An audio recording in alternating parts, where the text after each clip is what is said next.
got some motherfucking design on right now. Bring it down, bring it down, bring it down. I got 3 old guys to the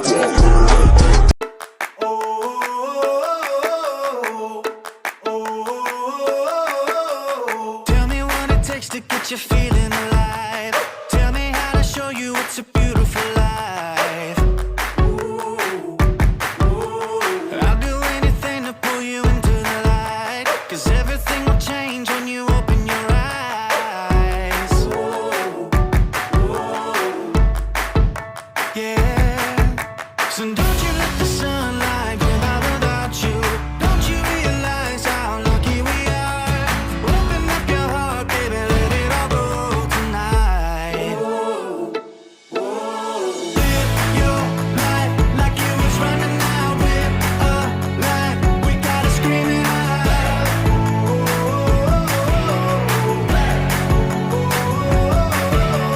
Breathe it in and feel the rush again.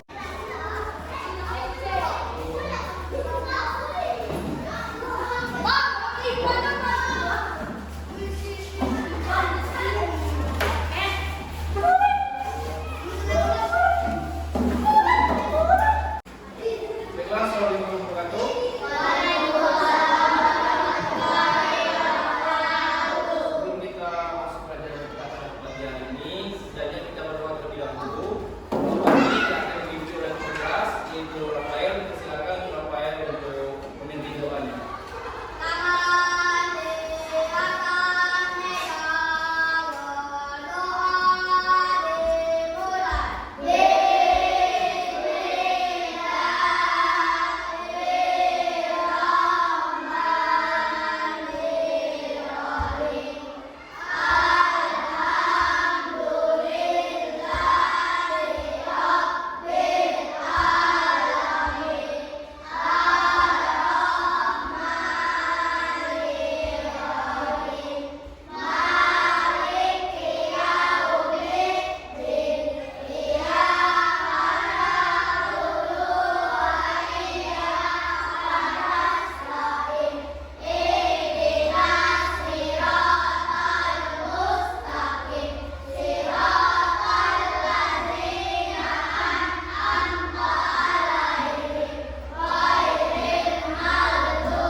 Baik anak-anak, selamat pagi.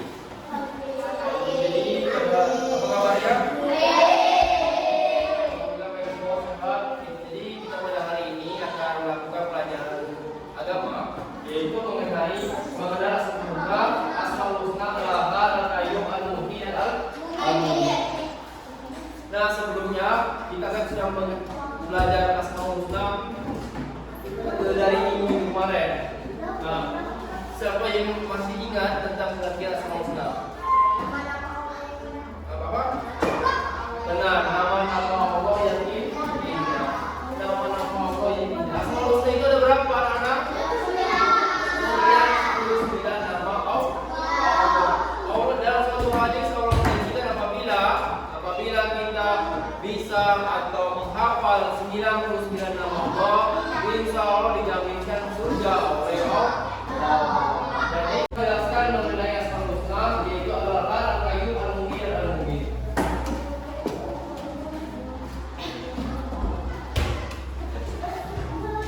Makna al-laha. Al-laha ini apa artinya? Yang maha esa. Esa itu apa artinya? Satu atau tunggal, tiada tanding. Itu esa. Nah, jadi esensi keesaan Tuhan itu yang pertama al-laha. Al-laha itu menegaskan bahwa Allah itu adalah satu-satunya Tuhan yang berhak disembah dan tidak ada Tuhan lain selain itu Allah. Keyakinan ini menjadi landasan utama dalam umat Islam. Jadi al-laha itu artinya yang maha esa. Jadi menegaskan bahwa Allah itu satu-satunya Tuhan yang berhak disembah, tidak ada lagi selain Allah yang berhak disembah kecuali Allah itu sendiri. Itu merupakan keyakinan yang ditimbulkan sebagai umat Islam. Jadi kita umat Muslim ini harus yakin bahwa Allah itu satu, Tuhan itu satu, tidak ada lagi selain Allah. Paham? Lanjut yang kedua, menghilangkan sikap syirik.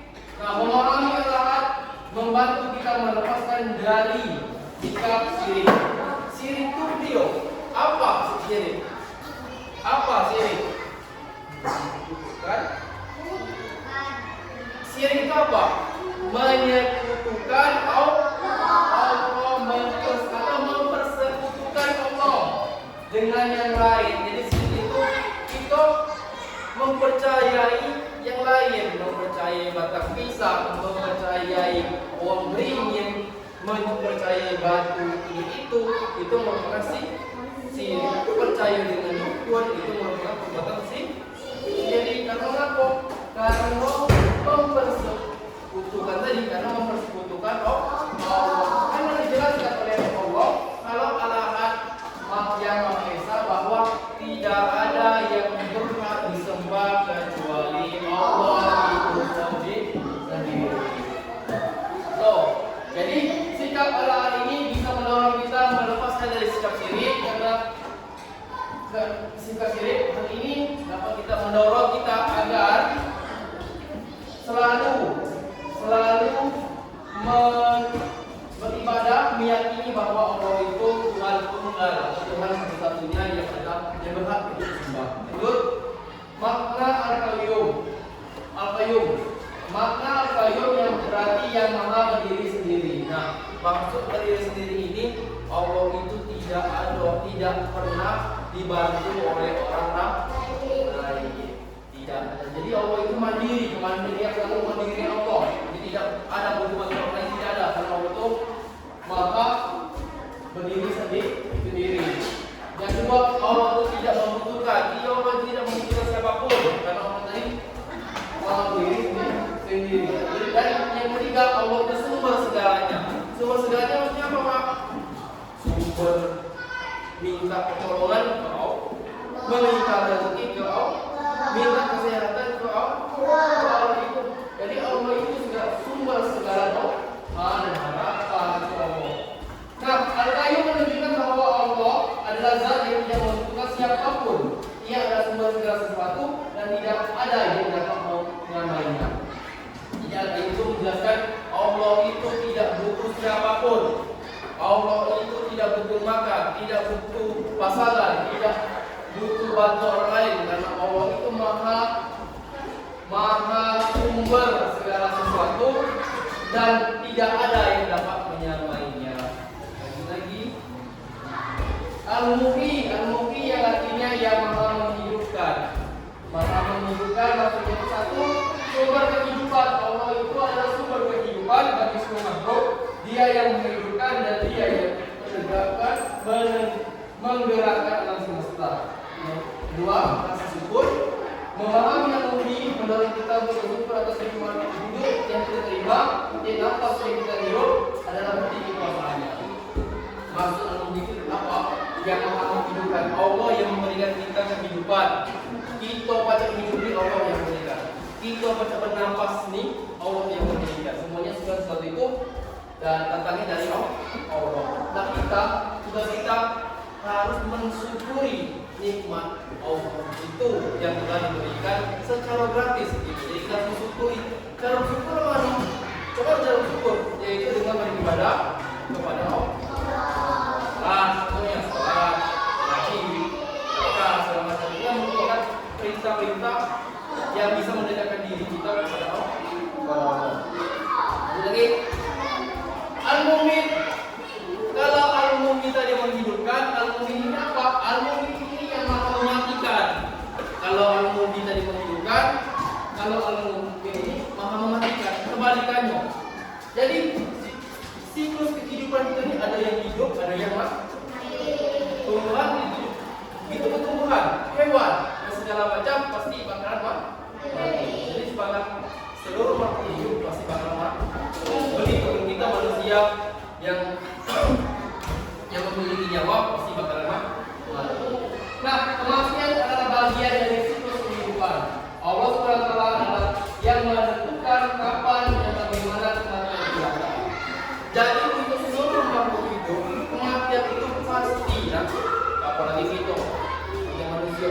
mati itu pasti, dan kapan, bagaimana mati lagi. Jadi kita sudah masuk hidup ini tetap bersyukur, banyak-banyak beramal, soleh dan beribadah agar nanti ketika kita dipanggil oleh Allah kita siap dengan amal yang kita bawa.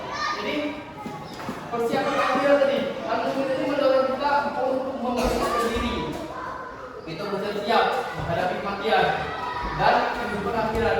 Kita harus senantiasa beramal baik dan memohon ampun kepada Allah.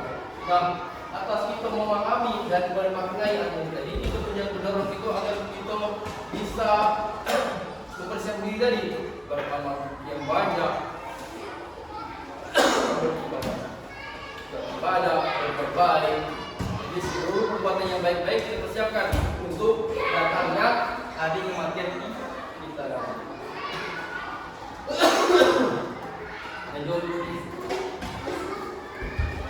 Nah, bagaimana cara kita sadari kehidupan sehari-hari?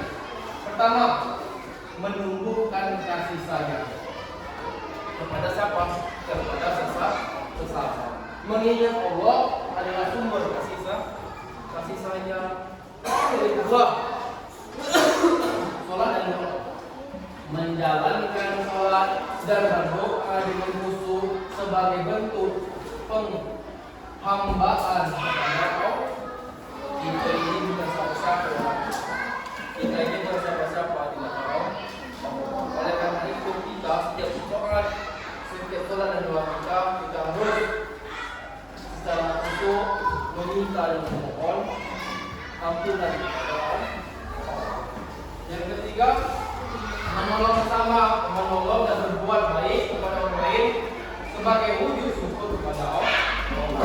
Selain kita beribadah kepada Allah, kita juga berbuat baik kepada sesama, membantu yang kesusahan, memberikan rezeki kepada orang lain. Itu juga termasuk dari menolong. Tolong-menolong itu tidak harus sama beragama. Yang beda agama pun kita harus tolong-menolong.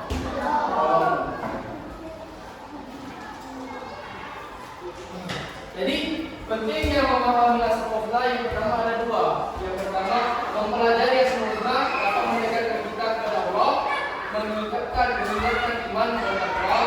Yang kedua, menjadi manusia, membantu kita menjadi manusia yang lebih baik, berakhlak mulia dan bermanfaat bagi sesama. Nah, itulah pengertian dari Asmaul Husna, Al-Muhyi, Al-Qayyum, Al-Mu'min, dan Al-Ahad. Jadi tugas kalian yaitu seperti biasa kita mengumpulkan kembali tugas kalian memahami bagaimana maksud Asmaul Husna, Al-Ahad, Al-Qayyum, Al-Muhyi, dan Al-Mu'min. Jadi Bapak persilakan untuk kalian membagi tugas kembali.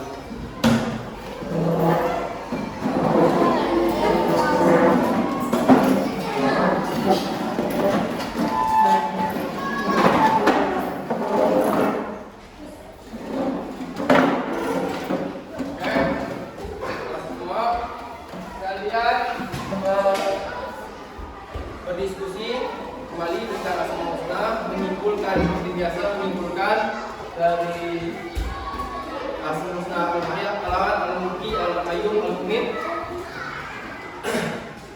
Silakan untuk kalian untuk berdiskusi. Namun sebelumnya ada yang ingin tanya? Sebelum diskusi ada yang ingin tanya? Tiada?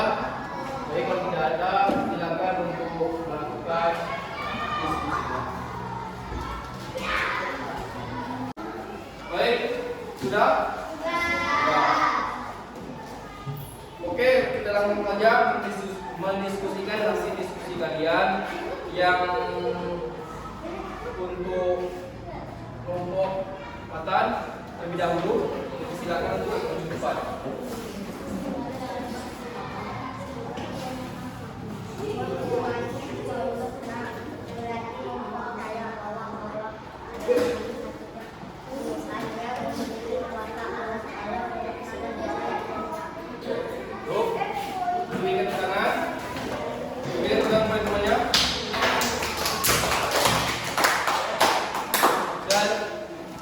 Yaitu Mengimani Asmaul Husna merupakan suatu perbuatan yang harus bagi muslim, karena mengimani Asmaul Husna merupakan sama dengan beriman, mempercayai bahwa Allah itu ada.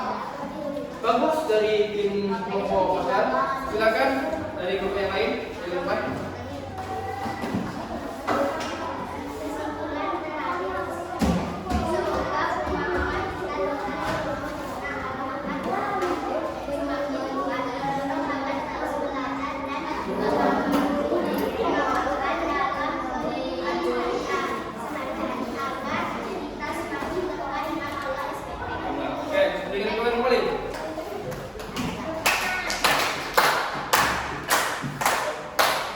Jadi dari kelompok berapa ya menjelaskan bahwa Asmaul Husna itu dengan cara mempelajari Asmaul Husna dan mengimani Asmaul Husna, kita dapat menerapkannya di kehidupan sehari-hari agar kita bisa tetap belajar dan belajar, merenungkan dan mengamalkan perbuatan yang baik-baik agar kita bisa mendekatkan diri kita kepada Allah. Oke, sebelum kita duduk balik, silakan untuk anak-anak duduk balik semuanya. Ini dulu Bapak ingin membuka kesempatan kepada kalian untuk bertanya. Silakan aja. Kamu baik. Kita tampung dulu pertanyaannya. Ada yang lain ingin bertanya? Silakan Bapak.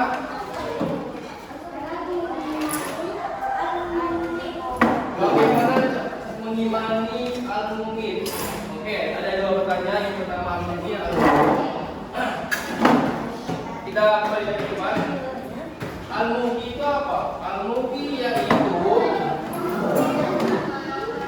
artinya yang maha menghidupkan. Jadi maksud dari maha menghidupkan ini bahwa Allah itu merupakan sumber dari kehidupan. Dia yang menghidupkan kita dan Dia yang menghidupkan alam semesta. Kalau misalnya alam semesta bumi kita nih, benar? Kalau alam semesta mati, bumi kita berhenti berputar, apa yang terjadi? Pastinya akan kiamat. Oleh karena itu, al-mumin ini merupakan sumber kehidupan, bahwa Allah itu merupakan sumber kehidupan dari segala makhluk. Nah, rasa syukur untuk mengimani al-mumin itu bahwa dengan cara bersyukur atas segala yang telah Allah berikan. Contohnya apa, anak? Menghirup udara, apalagi bisa berjalan, memiliki tubuh sehat, bisa melihat, itu merupakan rezeki yang diberikan oleh Allah. Ya, cara kita bersyukur bagaimana? Yaitu dengan beramal baik. Itulah cara kita berterima kasih, mengucapkan terima kasih kepada Allah. Lanjut, pertanyaan kedua tadi yaitu tentang al-mumin. Al-mumin tadi artinya apa? Maha mematikan. Kalau al-mumin tadi maha menghidupkan, kalau silakan al-mumin itu maha mematikan. Mematikan itu maksudnya apa? Allah yang menghidupkan dan mematikan seluruh makhluk, baik tumbuhan, hewan, apalagi manusia. Allah yang mengatur semuanya dengan melalui perantara malaikat. Siapa yang punya nyawa? Malaikat Israel diturunkan untuk nyawa. Itulah oleh sebab itu kita sebagai manusia, hambanya Allah, selalu bersyukur dan selalu siap untuk mempersiapkan diri apabila nanti kita dipanggil oleh Allah. Jadi bagaimana kita bisa sendiri? Yang pertama, beramal yang banyak, beribadah yang rajin, berbuat baik, semacam itu merupakan contoh dari kesiapan kita untuk menghadapi kematian. Karena kematian itu pasti yang akan datang, anak. Mati itu pasti. Oleh karena itu kita harus siapkan persiapan dari sekarang agar kita